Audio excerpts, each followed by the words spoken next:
Maka ada satu orang Quraisy namanya Naim bin Mas'ud masuk Islam malam itu, pimpinan Quraisy.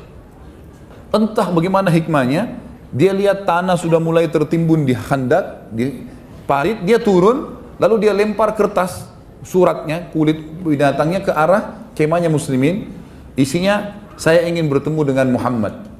Maka dia turunkan, pamit dengan Nabi SAW, Nabi SAW mengatakan izinkan, diizinkanlah. Naik dia ke atas. Kenapa Naim? Saya tertarik dengan agama Islam. Asyhadu an la ilaha illallah wa anna Muhammad Rasulullah. Malam itu tuh, yang besok sudah jelas-jelas akan diserang Madinah ini. Ini parit sudah tertimbun. Dan subhanallah hikmahnya, kan besoknya, malam itu kan mereka dikalahkan dengan angin kan gitu.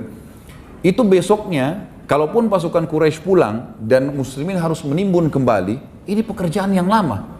Tapi hikmahnya waktu mereka sentakkan dengan kuda mereka dan parit sudah tertutup, mereka muslimin tidak perlu nimbun lagi paritnya, gitu.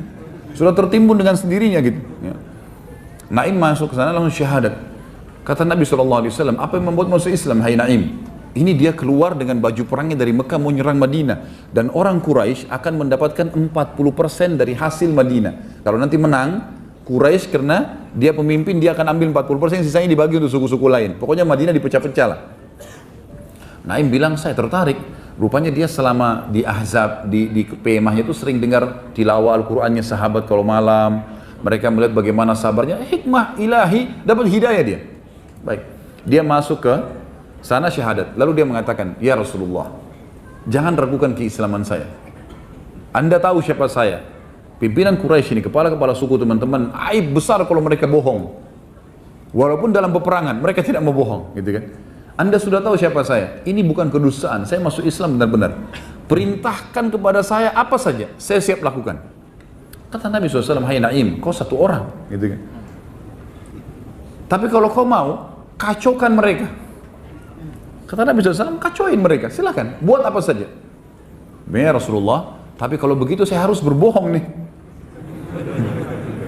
Saya kalau kacauin mereka nih, ada yang harus saya lakukan. Saya harus memutar balik fakta.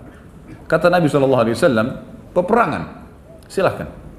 Ya, kan kita sudah tahu hadis Nabi kan, ada 3 hal yang boleh berbohong, tapi bohongnya ini memang untuk strategi perang, bukan bohong yang seperti negatif biasa orang lakukan. Maka Naim pun kembali ke pasukan Quraisy, dia kumpul, dia bilang, ayo kumpul semua orang-orang Quraisy, kumpul semua, lalu dia mengatakan, hai Quraisy, maaf, dia pertama bukan ke Quraisy, dia ke suku Quraidah. Jadi kalau ini meja Madinah, ini depan semuanya parit, di ujung parit sebelah sana itu ada bentengnya suku Quraidah, suku Yahudi. Jadi Qainuqa dan Nadir yang sudah diusir dari Madinah, itu yang membentuk pasukan Ahzab dari luar. Ini suku Quraidah di pinggir sana. Ini satu-satunya jalan untuk masuk. Nanti kita akan bahas Quraidah sebentar. Yang jelas teman-teman sekalian, Quraidah ini pintu masuk, dan besok Quraisy sudah sepakat, ini pasukan lewat parit, ada juga yang lewat bentengnya Quraidah untuk masuk ke Madinah. Jadi besok ini sudah kemenangan. Yang terjadi, Naim datang ke Quraidah, lalu teriak dari depan, saya mau ketemu pimpinan kalian. Mereka lihat Naim ini orang nomor 2 setelah Abu Sufyan. Jadi Abu Sufyan mati, Naim ini yang pegang pimpinan, gitu kan. Maka si Naim ini kemudian bilang, ketemu sama orang-orang Quraidah, apakah kalian berpikir, perlu kalian tahu, orang-orang Quraisy ini sudah jenuh, 40 hari lebih tidak pernah berhasil menembus Madinah, gitu kan. Melalui kalian pun besok mungkin bisa berhasil, mungkin tidak. Tapi ketahuilah, kalau Quraisy sempat pulang ke Mekah, pasukan Ahzab bubar, kalian akan habis dibantai sama muslimin. Karena kalian berkhianat. Karena Quraisy ini punya akad, kesepakatan dengan Nabi membela Madinah, tidak akan berkhianat. Karena 2 suku teman mereka, Qainuqa dan Nadir, sudah diusir dari Madinah karena berkhianat, kan gitu. Maka kata Naim, kalau kami pulang semua ini, kalian akan habis dibantai oleh muslimin, gitu. Ini bahaya, kalian tidak akan bisa membela diri. Betul juga, apa saran kamu? Kata orang-orang Quraisy, apa saran kamu?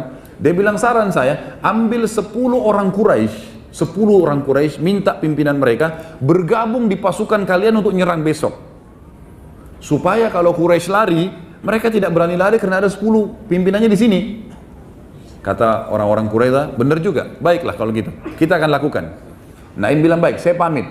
Dia keluar, dia nggak nunggu nih, dia keluar, dia kembali ke pasukan Ahzab, ketemu Abu Sufyan, ada berita penting, ayo kumpul semua. Kumpul semua, lalu kata Naim, bagaimana kedudukan kalian, kedudukan saya di sisi kalian? Oh, kau pimpinan kami, kamu begini, kamu begitu. Siapa yang tidak percaya? Kalian tahu kan bagaimana musuhnya saya sama Muhammad? Oh iya, ini orang paling musuh, gitu kan? Keluar dari Mekah mau berperang, baiklah, saya akan bawa berita gembira. Ketahuilah, Quraidah telah berkhianat. Quraidah telah berkhianat. Mereka mau memperbaharui akadnya dengan Muhammad karena mereka takut kalau kalian pergi mereka akan dibantai. Sebagai bukti, mereka sebentar lagi akan datang meminta dari kalian 10 orang pimpinan kalian yang ikut dengan mereka, yang untuk mereka jadikan tumbal, serahkan ke kaum muslimin, kan? Maka Abu Sufyan jeli. Abu Sufyan bilang begini, sebentar dulu Naim, saya akan ke Quraidah, pastikan. Dia jeli, dia nggak mau langsung percaya. Baiklah, kata Naim, silahkan. Pergilah ke sana, pamit, ketemu. Begitu ketemu, si Quraidah sudah terpengaruh dengan perkataan Naim. Abu Sufyan juga sudah terpengaruh, cuma ini mempertemukan saya. Dengan hikmah Allah, si Abu Sufyan bilang, besok kita akan nyerang ya. Ingat, pintu gerbang kalian jangan ditahan. Kita udah akan kirim pasukan masuk ke sini. Kami juga dari parit, gitu kan. Orang-orang Quraidah bilang, sebentar dulu. Kalau kami dari dalam benteng kami gampang, kami mudah, tinggal keluar buka benteng bisa nyerang. Tapi harus ada dari pasukan kalian yang ikut. Kirimlah kepada kami 10 orang pimpinan kalian yang bergabung di sini, gitu kan.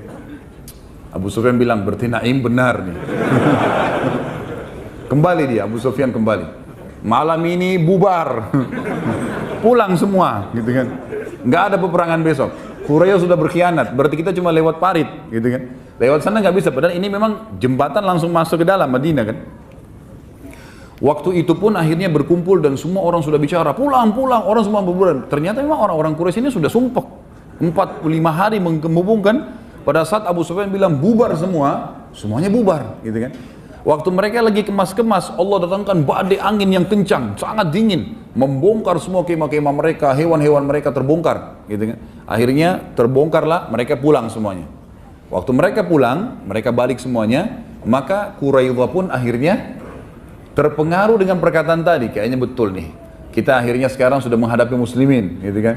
Keputusannya ada sebentar. Nah, keputusan Quraidah ada di tangan Sa'ad bin Mu'adz. Kita akan jelaskan sebentar, gitu kan. Tapi akhirnya tidak jadi perang Ahzab dan berawal dari masalah tadi kasus Naim bin Ghatafan yang ditolak oleh Sa'ad bin Mu'adz, kemudian terjadilah kasus Naim bin Mas'ud radhiyallahu anhu ajma'in.